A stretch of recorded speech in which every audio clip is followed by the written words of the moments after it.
میرا سوال یہ ہے، ایک طرف یہ بات اور دوسری طرف یہ کالی بلائی قوم کہتی ہے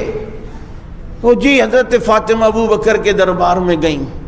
فدق کے لیے، تو بتا جب خلیفہ بلا فضل علی ہے تو ان کے پاس مقدمہ لے کے کیوں نہیں گئیں؟ ابو بکر کے پاس گئیں تو یریدون ان یتحاکموا، اس آیت کے ذیل میں دیکھ لو تمہاری تفسیروں میں کیا لکھا ہے کہ جو باطل حاکم کے پاس اپنا مقدمہ لے کے جائے، یہ لے کے جانا حرام ہے، ناجائز ہے، اور جناب یہ چیز کی اجازت نہیں ہے۔ اگر وہ مقدمہ صحیح فیصلہ بھی کر دے